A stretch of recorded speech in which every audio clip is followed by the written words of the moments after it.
Isn't this a beautiful family photo? But this man strangled his wife and 2 daughters to death. After strangling his wife, he buried her somewhere near the fuel tank where he worked and threw her in the fuel tanks after killing his children. The family murder of Chris Watts is one of the most interesting murders of recent times. The fact that we have a lot of visual material about the incident makes it more attractive.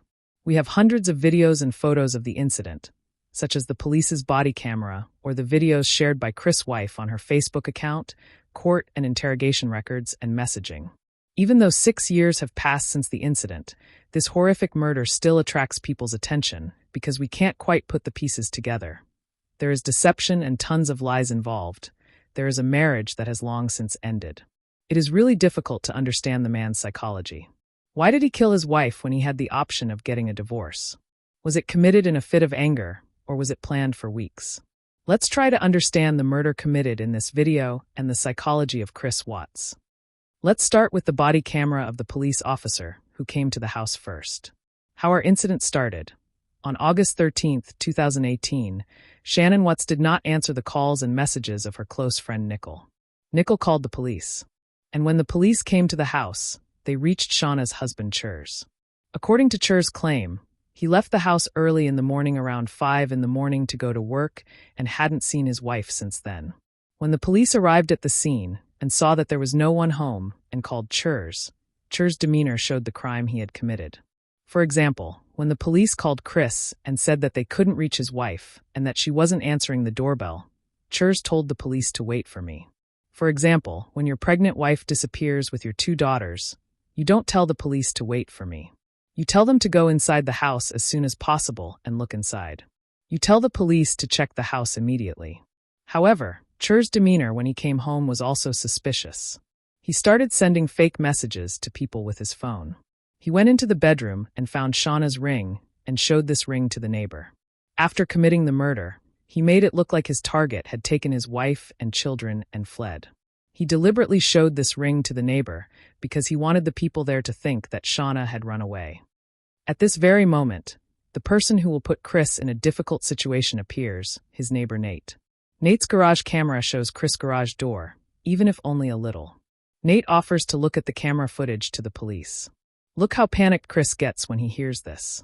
Chris killed his wife in the bedroom, then loaded her body into the car and went back home and had his 2 daughters sit in the car. If Nate's camera had a good viewing angle, Chris' entire cover-up would be exposed. But luckily for him, only a small part of the garage door was visible. Even with this small angle, Nate sees Chris pull his car, which was normally outside, into the garage. This time, Chris pulled into the garage because he wanted to load the body of his murdered wife and children into his car without showing them to anyone. Despite being an ordinary neighbor, Nate trusts his instincts and understands the strangeness in Chris like a detective. No. He's never fidgety. He's never rocking back and forth. He never loads his stuff in and out of the garage ever. Right. To be completely honest with you, my wife and I... Let's move on to our next video. After a mother and 2 girls go missing, this case starts to attract attention in the local area, and a news channel also does an interview. Now let's watch the interview. Like when I got home yesterday, it was like a ghost town. Like she wasn't here, kids weren't here. I have no idea like where they went. And right now it's you got K9 units, the sheriff's department. Everybody's like they're doing their best right now to figure out like if they can get a scent. If she wasn't here, like where did she go? Like once I got here, it was like, all right, who can I call? I called her 3 times, texted her about 3 times just to say, you know, what's going on? Like if she's vanished, like I want her back so bad. I want those kids back so bad. Chris speaks as if he lost his passport instead of his wife and 2 daughters. In fact, I'm sure you'll react more than Chris when you lose your passport. There's a discrepancy between his words and his facial expressions. Our next video takes place in the interrogation room at the police station, and the detective here senses something strange, just like Nate. Look at this dialogue between the police and Chris. And help me understand that because I don't get it. These are your baby girls. And you have not shed one tear over them not being around. I lose my 4-year-old in the store for 10 seconds and I start to go panic. Panic. I have not seen any of that from you at all. Help me understand that. I love those girls. I would never do any just because I haven't shed a tear. You get Yeah, what? no, that's weird. Is that weird? Don't look into that like I don't love my Well, kids. tell I love me, my wife. explain to me. You're crying with your wife that you're leaving her, Yeah. but you don't cry that your two little baby girls I'm hoping are they're missing? still around. I'm hoping they're still somewhere. Yeah, but you alive. don't have them right now. You're I not know. reading stories to them at night. I know. You're not giving them midnight snacks. You're not giving them their medicine. You're not waking up with them in the morning. I know this. So that should cause you pain. It does cause me pain. Now let's turn our route to Shanann's Facebook posts. Shanann is someone who uploads almost everything about her family to social media. We can easily call her a social media addict. She really shared everything in her time. Now let's watch these videos. The only common point of the videos is that we cannot see Churs being energetic and happy in any of the videos. It's as if she doesn't want to be there. The characteristic difference between her and her husband is revealed in the videos. Shanann is an extrovert and loves to share her personal life on social media. Churs is an introvert and doesn't get along with social media. We can somewhat understand his moodiness in the videos with his wife.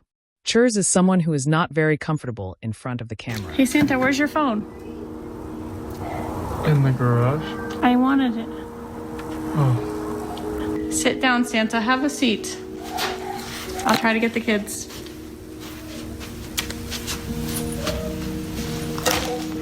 Ho, ho, ho. Here's Santa. Yes. Where's the phone? On top of your car in the garage? I needed it for pictures. Hold on. I gotta get the phone. This is hard. As one parent. I gotta get the phone so I can get pictures. Hold, please. My husband's a genius. Doesn't listen. But Chris' real problem is revealed in this video. He doesn't seem to enjoy playing with his robot-like, machine-like daughters at all, as if it were his job to do, and he's probably thinking about his mistress, Nick, even at moments like this. Let's watch this pregnancy video too.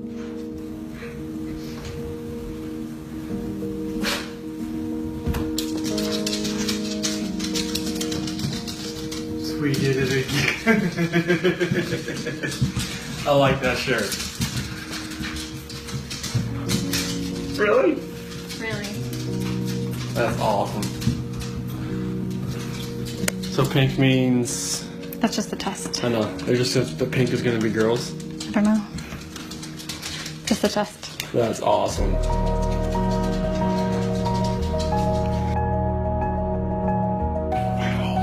Maybe if we watched this video without knowing the murders he committed, it wouldn't seem so strange. But when we watch it after the murders, it's obvious that Chris didn't want this baby.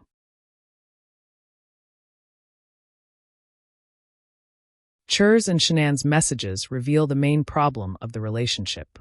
Shanann once went to visit her own family with her daughters. Churs was home alone during this time, and Churs had never called or asked about his pregnant wife and daughters in these 5 weeks. Shanann was calling and Churs was not answering the phone. Churs was probably seeing his mistress during these times. There had always been a lack of communication and a one-sided effort between them, yet they still had a good sex life. Shanann had returned home after her 5-week visit, and Churs had not made a single sexual advance towards her. He had not even kissed her. Shanann had seen that she really could not escape. If Churs was not meeting his sexual needs on his own, then he would meet them with another woman. At this time, the gender of the baby was revealed. The couple would have a boy. Just as the relationship was about to end, Shanann clung to one last hope when the gender of the baby was revealed. She still did not want to accept the fact that her husband was cheating on her and left a letter to her husband before going out of state for a business trip. This letter was a plea, saying let's save our relationship and make mutual efforts.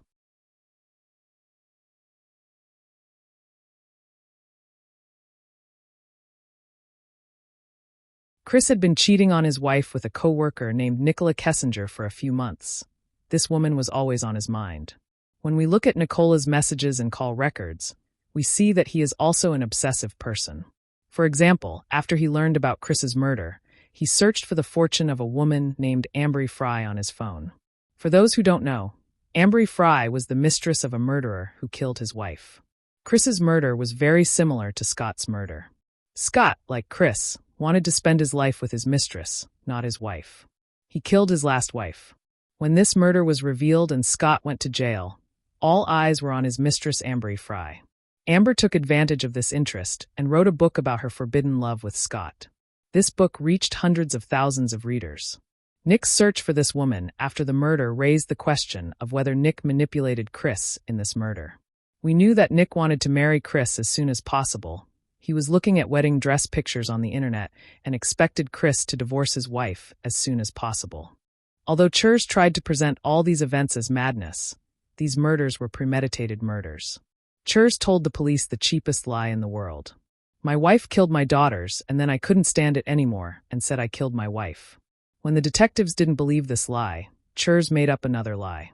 After my wife found out that I was cheating on her, she told me that you would never see your daughters again, and when she said that, I went crazy and killed her. This lie was also very cheap because if Churs went crazy after saying you will never see your daughters again, why did he kill your daughters? After his lies failed, he finally blamed his mistress. He said, "This woman tricked me and made me hate my family." He constantly tried to put the blame on the other party, but he never took responsibility. So we understand that these murders were premeditated. There are no end to the clues that Churs premeditated these murders. Immediately after committing the murders, Churs called the girls' school and had them registered. He called the real estate agent and put his house up for sale. In short, he got involved in business with his old family. After finishing and throwing them aside, he immediately started working on his new life, but we still can't quite make sense of it. If Chris loved his mistress so much and wanted to continue his life with her, why didn't he divorce Shannon? Why didn't he just choose the divorce option without committing these murders and taking these risks? I just want to say I love you both. You look great together. She's been looking her whole life for a good guy. I couldn't ask for a better one. Love you guys.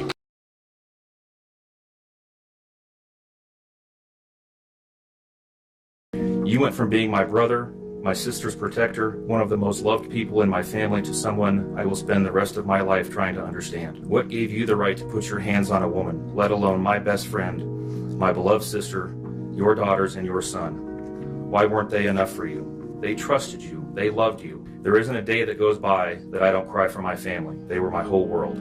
Hearing my mother and father cry themselves to sleep in this hotel room causes me anguish that is beyond words.